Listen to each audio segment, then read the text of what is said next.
Hi to all, welcome back to my channel. అందరూ ఎలా ఉన్నారు? ఈ వీడియోలో సింపుల్గా రాఖీ చేసుకోవడం ఎలాగో చూపిస్తాను, చూసేయండి. ఈ వీడియో రికార్డ్ చేసి 1 వీక్ అయింది, కానీ నాకు పోస్ట్ చేయడం అనేది కుదరలేదు. వాయిస్ ఓవర్ ఇవ్వడం కుదరక చేయలేదు. ఏదన్నా సిల్క్ థ్రెడ్స్ అనేవి 2 తీసుకోండి. 2 కలర్స్ మంచిగా మ్యాచ్ అయ్యేవి తీసుకుంటే చాలా బాగుంటుంది. ఇలాగా నేను వీడియోలో చూపిస్తున్నట్టు ఏదన్నా ఫ్యాడ్కైనా బుక్ అయినా కానీ 20 స్టాండ్స్ అనేవి తీసుకోవాలి. 20 స్టాండ్స్ తీసుకొని ముడి వేసుకోవాలి. ముడి వేసుకొని అన్నీ సపరేట్గా తీసుకోవాలి. 3 తీసుకుంటే సరిపోతుంది. 3 కూడా తీసుకొని ఎక్కడైనా గట్టిగా స్టిక్ చేసుకోవాలి. మనం కింద పెట్టి టేప్తో స్టిక్ చేసినా సరిపోతుంది, లేదా ఫ్యాడ్ ఉంటే ఫ్యాడ్కి ఇలా పెట్టుకున్నా కానీ సరిపోతుంది.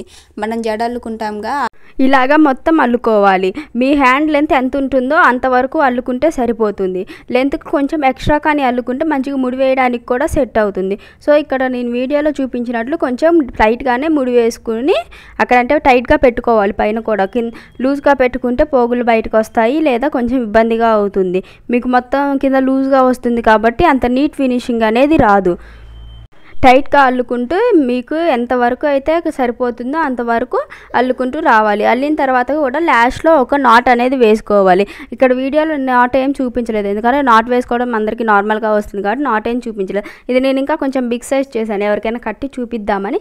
సో కట్టి చూపించాను కూడా, లాస్ట్లో యాడ్ చేస్తాను. కట్టింది కూడా, అంటే నార్మల్గా హ్యాండ్కి పెట్టింది చూసేయండి.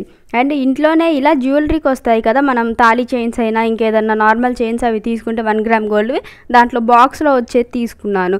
లేదా మీ దగ్గర వ్యాక్స్ షీటు ఇంకా క్లాత్ ఏదైనా ఉన్నా కానీ తీసుకోవచ్చు. ఇలా తీసుకొని ఒక స్క్వేర్ షేప్లో కట్ చేసుకొని గ్లూ పెట్టి అతికించేసాను. మీ దగ్గర గ్లూ గన్ కానీ ఉంటే ఇంకా బాగా వస్తుంది. నా దగ్గర ఇది బాగా స్టిక్ అవ్వక నేను కొంచెం హీట్ చేసిన పాట్ మీద పెట్టాను, అప్పుడు కొంచెం స్టిక్ అయింది. కానీ లాస్ట్కి వచ్చేసరికి కూడా కొంచెం ఊడిపోయినట్లు అయింది. సో ఇలాగా నీట్గా హాట్ గ్లూ ఉంటే దాంతో కానీ స్టిక్ చేసుకుంటే ఇంకా నీట్గా ఉంటుంది. లాస్ట్లో దీన్ని కవర్ చేశాను కూడా. ఎలా చేశానో వీడియో మొత్తం చూస్తే కానీ మీకు అర్థం కాదు. ఏదైనా స్టోన్ తీసుకోండి, ఇలాంటిది క్లిప్ స్టోన్ టైప్ ఉంటే అది తీసుకున్నాను. అది తీసుకొని స్టిక్ చేస్తే కుదరదు కాబట్టి నేను సూది తీసుకొని వేరే కలర్ థ్రెడ్ తీసుకొని ఇలాగా స్టిచ్ చేస్తున్నాను. మీ దగ్గర సేమ్ కలర్ ఉంటే సేమ్ కలర్ తీసుకుంటే ఇంకా నీట్గా ఉంటుంది.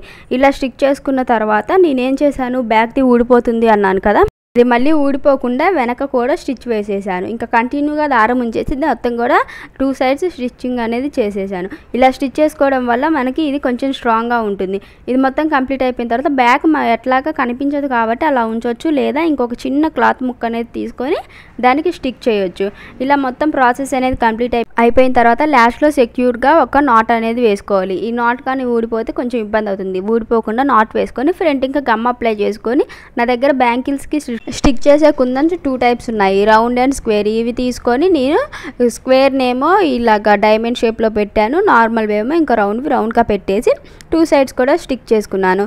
అవుట్పుట్ అయితే నాకు చాలా బాగా నచ్చింది. నార్మల్గా లైవ్లో చూసేదానికంటే హ్యాండ్కి కడితే ఇంకా చాలా బాగుంది. ఫొటోస్ కూడా బాగా వచ్చాయి. ఇలాగ సింపుల్గా ఇంట్లోనే తయారు చేస్తే ఏదైనా కాంపిటీషన్కి అయినా యూజ్ అవుతుంది, లేదా ఏదైనా మెమరీ లాగా కూడా ఉంటుంది. ఎవరికైనా బయట తెచ్చుకునే ఉద్దేశం లేకపోతే ఇలా హ్యాండ్మేడ్ చేసుకొని కట్టుకుంటే సాటిస్ఫాక్షన్ కూడా చాలా బాగుంటుంది. సో నేనైతే రాఖీ ఇలా చేశాను. మీరు ఎవరైనా ఇంట్లో ట్రై చేశారా? ట్రై చేస్తే కామెంట్ చేసేయండి. లాస్ట్ ఇలాగా డెకరేషన్ చేసి చూపించాను. ఈ ప్లేట్ వచ్చేసి నేను మీషోలో తీసుకున్న రాఖీస్కి వచ్చింది. మొత్తం అయిపోయిన తర్వాత ఇల్లు ఎలా అయిపోయిందో చూసేయండి. వీడియో కోసం ఈ మొత్తం తీశాను, ఇప్పుడు మొత్తం చదువుకోవాలి. ఈ వీడియో వచ్చేసి ఇంతే guys, by by to all.